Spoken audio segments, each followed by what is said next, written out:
shitty wheelies, shitty stoppies, fanny packs. Shitty wheelies, shitty stoppies, fanny packs. Did you hear me bottoming about the forks? Cock! Oh shit!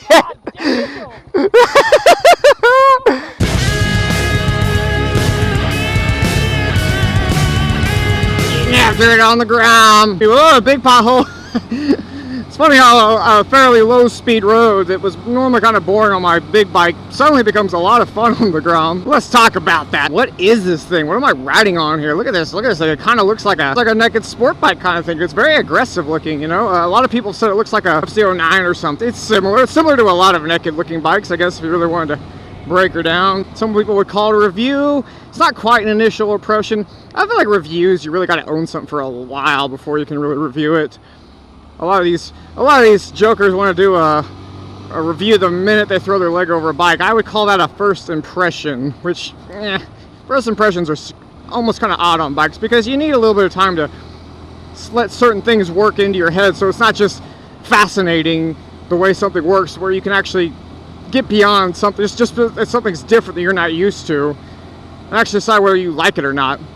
That's what happens with most of those reviews, first impressions, that people ride around on a bike and they're like, oh yeah, this is different, and I don't like it because it's not like my whatever bike I ride every day. Well, that's a stupid way to review things. I love all of you who do that, by the way. I'm not trying to talk shit. The Honda Grom, or MSX125. Why we have different names for bikes in America, same with cars, same with everything else, I have no fucking idea. I wasn't there a part of that meeting, and I would be fine with it not being that way. Don't know. Let's jump off this thing just for 1/2 second to take a look, just in case, you know, I don't know. Just in case you don't know what the hell this thing looks like. We don't got anyone behind us for a second here. So there it is, Honda Grom, and you know, it doesn't look that small usually till you see me on it, because it has like a normal look to it. It looks like a full-size bike, but you understand, like, this is the gas tank and it comes up to below my crotch. Yeah, that's all getting fixed, don't worry. This is getting fixed, We have all sorts of good parts coming in for it. Now here's one of the things I actually had to look for a good gap. Just before we go a little further, let's talk about something. I had to look for a nice gap in the road because this bike will do stock a little over 60. With a 1/2 down the front, it actually goes a hair quicker. That's on GPS, not on the Speedo. The Speedo, of course, would read it was going faster, but the reason why, it may sound confusing, why would it actually go faster? A lot of bikes will actually go a little bit quicker. The gearing on a lot of bikes is just a little too overdriven. In other words, you can't really mechanically top out your 4th gear because you don't have enough power. So you might as well gear it down a little bit and take better advantage of it, and that's where you gain a little top speed. But that's beyond the point. Let's not talk about it. Let's pretend it has the 15 tooth on it right now. So it's obviously a little mini bike with some styling to look like a bigger bike. It's a 125cc single, 4-speed with a manual clutch. I'm wide open trying to get up this hill. Gotta drop a gear. You gotta ride this thing near red line all the time. That's something you should know. But it's a 125 4-speed manual clutch, fuel injected actually. Yeah, it's fuel injected, believe it or not. So you got 12-inch rims front and rear. Oh, for its size, it's kind of like the equivalent of having 17s front and rear. Oddly enough, this thing actually has a passenger seat on it. I mean, it's meant to be a 2-person seat, but if you gotta see, I sit back a little bit.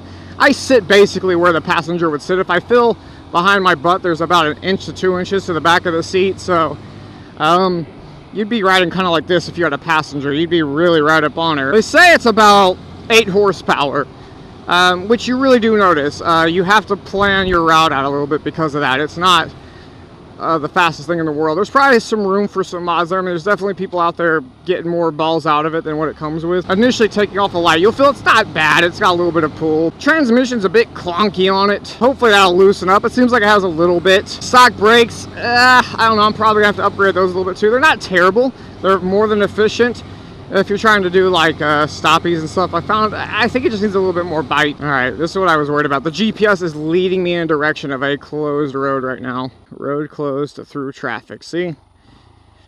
It's all right. Yep, she's still closed. Yeah, they're redoing the bridge up here, boys. All right, oh, we gotta.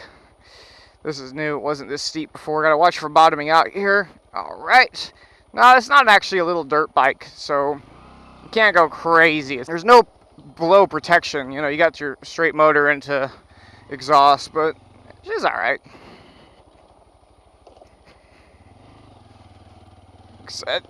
There's always a way.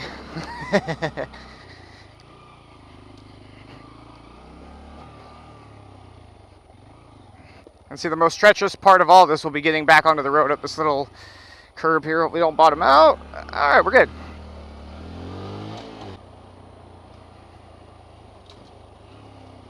Everyone's happy you're on a Honda like that. They don't care that you just went around a barrier. And if I was on the dirt bike, my supermoto, I might get a dirty look for what I just did, but nobody cares. But enough about the specs of the bike, though. That's not what we really want to talk about. I really want to talk about why, as an experienced rider, would I ride the Grom? A bike that's pretty easy to ride. If you never ridden a motorcycle, you could ride this thing pretty easy. I could probably get you halfway trained in one day. I won't blame the curvature of the road right there. Sounds like a good excuse. I've been riding for over 10 years. I've had motorbikes that made over 150 horsepower, R1, whatever. It's supposed to actually be at the rear wheel. There was claimed some outrageous number, like 180. They don't make that much. But here we are on this, and why do I think this is fun? Why do I prefer this as an experienced rider, not just a new rider? The guy comes down to like a whole big conversation of why a small bike is fun, why riding a slow bike fast is fun. More fun than riding a fast bike slow. A small bike lets you ride way more aggressively without risk, near as much risk. It's way more confident. It's less intimidating. When you ride a big bike, you just have this like intimidation factor. You're not going to go near as hard on it as you would a bigger bike, at least not comfortably. An experienced rider though on a small, easy to handle bike, especially when they're used to something a little bit bigger, a little bit less flexible, kickable around like that, is always going to be so much fun. You just feel like a kid with a toy. It's not a big intimidating motorcycle. It's a toy, and the ability to have that sort of one with a bike, human machine feeling is way easier to achieve with such a smaller bike. It is just the essence of biking. It's what makes motorcycling fun, is riding something around like this. Oh fuck! How the fuck did they put the horn here? That was one thing. They put the horn where the turn signals should be, and they reversed it.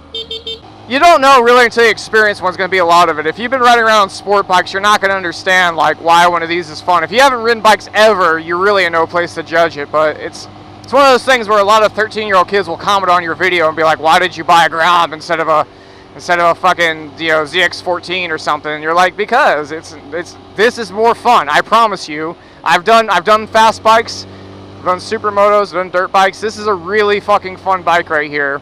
And that's mainly what you're getting. It's not the most practical bike in the world, but it's a fun-ass bike. And that's kind of on whole what you're talking about here. 2 Groms, 3 Groms for 3 people. Oh, yeah. Oh my god!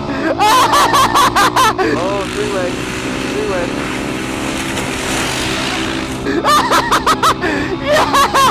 Yeah, dude! You fucking scared me. I slowed down. I saw you go that fast. How did that feel? I feel like kind of a long power, really.